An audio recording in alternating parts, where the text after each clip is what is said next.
Hello दोस्तों, आज हम कंपैरिजन करने वाले हैं और बहुत ही बढ़िया कंपैरिजन होने वाला है और आपको मदद मिलेगी कि कौन सा टोकन अभी बाई कर लेना चाहिए। है तो पुराने टोकन, शिबा इनू भी बहुत पुराना टोकन हो गया है जी। पेपे कॉइन भी आप देख सकते हैं बहुत पुराना है और बोंक भी आप देखेंगे कि पुराना ही हो गया है जी। 3 साल हो चुके हैं जी पेपे को भी मार्केट के अंदर आए हुए। ठीक है, तो कौन सा ऐसा प्रोजेक्ट है जिसके अंदर पोटेंशियल है कि अभी अगर उसके अंदर हम इन्वेस्ट करें तो आने वाले वक्त में एक अच्छा प्रॉफिट हो। क्या मकसद है जी इन प्रोजेक्टों के आने का, क्या ये वाकई में कुछ चेंजिंग करने वाले हैं जी क्रिप्टो की दुनिया में। तो सबसे पहले पर्पस जानते हैं कि शिबा इनू मार्केट में क्यों आया है जी। ठीक है, बोंक का क्या रीज़न है और पेपे का है जी क्या मकसद इसको क्रिएट करने का। ठीक है, तो अगर सबसे पहले हम बात करते हैं जी बोंक की। ठीक है, तो बोंक अपने आप में सोलाना की ब्लॉकचेन के ऊपर सबसे पॉपुलर अगर कोई मीम कॉइन है वो है जी हमारा बोंक। ठीक है, और अगर बात करेंगे जी शिबा की और पेपे की तो दोनों इथेरियम की ब्लॉकचेन के ऊपर बने हुए हैं जी ये टोकन। तीनों मीम टोकन की कैटेगरी के अंदर आते हैं, लेकिन अगर प्योरली कोई मीम टोकन है जो सिर्फ मीम टोकन है, कोई रीज़न नहीं, कोई यूटिलिटी नहीं, ठीक है, तो वो है जी प्योरली हमारा पेपे। बाकी आप देखेंगे बोंक उसका अपना एक यूटिलिटी है, एक विज़न है कैसे काम उसको करना है। और शिबा के बारे में तो हम सब लोग जानते ही हैं जी, बहुत बड़े बड़े इन्होंने स्टार्टिंग के अंदर अचीवमेंट किए थे। तो पर्पस के हिसाब से देखा जाए तो शिबा का जो पर्पस है वो बहुत बड़ा है जी, बोंग से भी बड़ा है क्योंकि कम्युनिटी है जी बहुत बड़ी और जो एसोसिएट हैं जी लोग उसके साथ वो भी हैं जी शिबा के अंदर ज़्यादा। ठीक है, तो पर्पस के हिसाब से अगर आप कंपैरिजन करेंगे तो शिबा का है जी पर्पस बड़ा। वो क्यों है? क्योंकि शिबा का एक ऑटोमेटिक बर्निंग मैकेनिज्म है। ठीक है, बोंक का भी है, शिबा का भी है, दोनों का अपना एक ऑटोमेटिक बर्निंग मैकेनिज्म है। लेकिन अगर शिबा की बात करें, शिबारियम भी है, शिबा की बर्निंग भी आप देख सकते हैं कि होती रहती है। मल्टीपल इकोसिस्टम है जी इसका। ठीक है, और लार्ज कम्युनिटी है जी। वहीं पे आप देखेंगे तो कुछ भी ऐसा नहीं है जी यहाँ पर। ठीक है, तो इन्वेस्टमेंट करने से पहले आपको कम्युनिटी भी देखनी है जी कितनी बड़ी है। जो शिबा की जो कम्युनिटी है वो है जी बहुत बड़ी। ऑन चेन अगर आप डेटा देखेंगे तो तकरीबन 16 लाख से ज़्यादा हैं जी इनके होल्डर। ठीक है, शिबा के जी। वहीं अगर पेपे की हम बात करें तो पेपे की जो कम्युनिटी है वो है जी 5,69,000। ठीक है, शिबा से छोटी है। वहीं अगर हम बोंक की बात करें तो बोंक के भी जो होल्डर हैं वो तकरीबन है जी 10 लाख के करीब। यानी कि सबसे जो छोटी कम्युनिटी है जी इन तीनों के अंदर वो है जी हमारी बोंक की। लेकिन इसको आए हुए ज़्यादा टाइम नहीं हुआ है जी, आधा टाइम हुआ है जी। शिबा आया है 2020 के अंदर आया था। ठीक है, उसके बाद आप देख सकते हैं पेपे और उसके बाद आप देख सकते हैं जी बोंक। इकोसिस्टम की बात करें तो पेपे का कोई भी इकोसिस्टम नहीं है, प्योरली एक मीम टोकन है और कम्युनिटी ड्रिवन है जी ये प्रोजेक्ट। और लास्ट में आप देख सकते हैं प्योरली एक एंटरटेनमेंट के लिए इसको बनाया गया है जी पेपे को। बोंक की बात करें तो इसका भी अपने आप में जी बहुत सारा यूटिलिटी सोलाना की ब्लॉकचेन के ऊपर बना हुआ है। डिसेंट्रलाइज फाइनेंस को इंटीग्रेट करता है जी अपने बोंक के प्लेटफॉर्म से। गेम के अंदर भी है जी, वॉलेट को भी सपोर्ट करते हैं। वहीं अगर शिबा इनू की बात करें, इनके इकोसिस्टम के अंदर शिबारियम बहुत बड़ा एक यूज़ केस है। डिसेंट्रलाइज फाइनेंस, इनका शिबा स्वैप आप देख सकते हैं कि एनएफटीज के अंदर भी डीज करते हैं जी, शिबोसिस, और बर्न मैकेनिज्म भी है। तो इकोसिस्टम है जी बड़ा। ग्रोथ के हिसाब से देखेंगे तो पेपे के अंदर हमको ज़्यादा ग्रोथ नज़र नहीं आती। ठीक है, शिबा के अंदर ग्रोथ हो सकती है क्योंकि इकोसिस्टम एक्सपेंड करेगा जी जब हाइप बनेगी जी इसकी। और सबसे तेज़ी से अगर कोई टोकन ग्रो कर सकता है जी यहाँ से वो है जी बोंक, क्योंकि बोंक सोलाना की ब्लॉकचेन के ऊपर बना हुआ है और सोलाना कंपटीशन दे रही है जी बहुत बड़े लेवल के ऊपर इथेरियम को। ठीक है, तो ग्रोथ के अगर चांस देखें इन तीनों प्रोजेक्ट के अंदर तो बोंक के हैं जी ज़्यादा।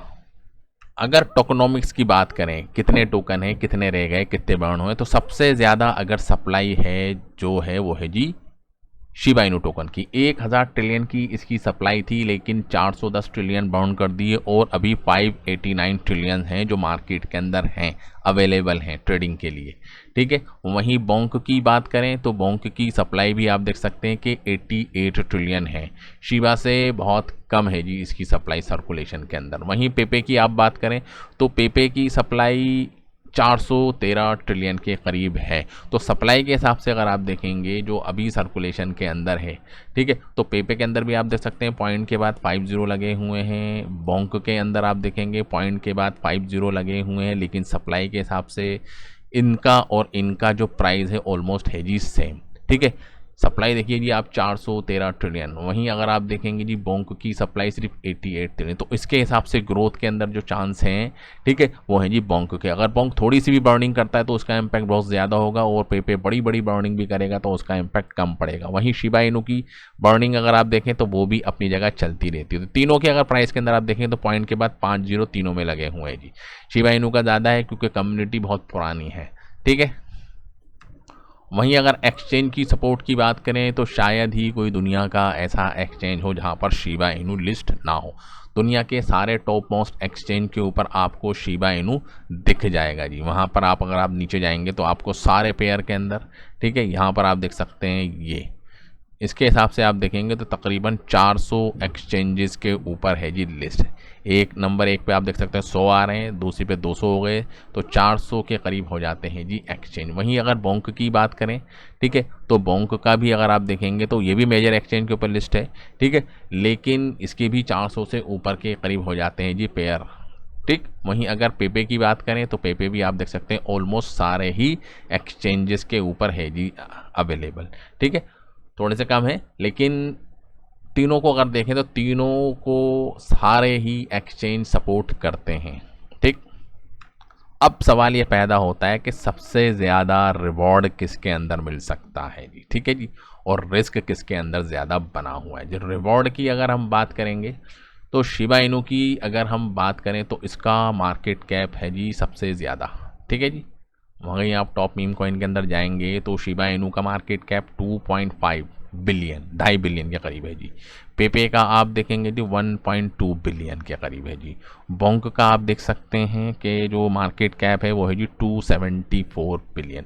तो रिवॉर्ड यानी कि पैसा कमाने के जो चांस सबसे ज़्यादा हैं वो हैं जी बोंक के अंदर, उसके बाद आप देखेंगे पेपे के अंदर, और उसके बाद है जी, क्योंकि अगर मार्केट कैप यहाँ से सिर्फ डबल होता है जी, 5 बिलियन हो जाता है तो आपका इन्वेस्टमेंट डबल्ड हो जाएगा, ठीक है। वहीं अगर आप देखेंगे पेपे का अगर डबल्ड होता है, ठीक है, तो 1.2 से 2.4 हो जाएगा, ठीक है। लेकिन बोंक के अंदर है जी सिस्टम ज़्यादा, अगर 1 बिलियन भी मार्केट कैप कर लेता है जी बोंक टोकन, ठीक है, तो आपका माल 4 गुना हो सकता है। लेकिन रिस्क भी है जी बहुत ज़्यादा, क्योंकि अभी आपने देखा कि बोंक के अंदर बहुत बड़े पैमाने के ऊपर सेलिंग हुई, इनका इकोसिस्टम हैक हुआ, ठीक है। इनके दाव के ख़जाने से ट्रेजरी के अंदर से 4.4 ट्रिलियन के करीब टोकन चुरा लिए गए, और उसके बाद कहानी बहुत ज़्यादा ख़राब हो गई है जी। देख रहे हैं एक हफ्ते के अंदर, लास्ट एक हफ्ते के अंदर 19% डाउन है जी। वहीं पेपे के अंदर तेज़ी बनी हुई है, और शिबा इनू के अंदर भी तेज़ी बनी है जी लास्ट 7 डेज़ के अंदर। वो हम सब लोग जानते हैं, हमने लास्ट कई सारी वीडियो के अंदर कवर किया है जी क्यों ये डाउनफॉल आया था। तो बोंक है जी ज़्यादा वॉलेटाइल, नुकसान भी ज़्यादा है, लेकिन रिवॉर्ड के चांस भी सबसे ज़्यादा है। मीडियम है जी पेपे, ना ज़्यादा नुकसान है ना ज़्यादा फ़ायदा है, लेकिन जहाँ सबसे ज़्यादा सिक्योर है वो है जी शिबा इनू, ठीक है, क्योंकि बहुत स्लोली प्राइस पंप करता है और बहुत स्लोली डंप करता है, ठीक है। अगर सिक्योरिटी के हिसाब से अगर आप देखेंगे कि आप चाहते हैं कि हाँ जी आपका पैसा ज़्यादा नुकसान में ना जाए तो शिबा इनू आपके लिए चॉइस है, ठीक है। लेकिन अगर आप रिस्क ले सकते हैं तो बोंक है जी आपके लिए बेस्ट। तो ये थे जी कुछ कंपैरिजन, कौन सा प्रोजेक्ट क्या है, तो मैंने आपको सब कुछ अच्छी तरीके से समझा दिया है। तो thank you very much for this video. जय हिंद।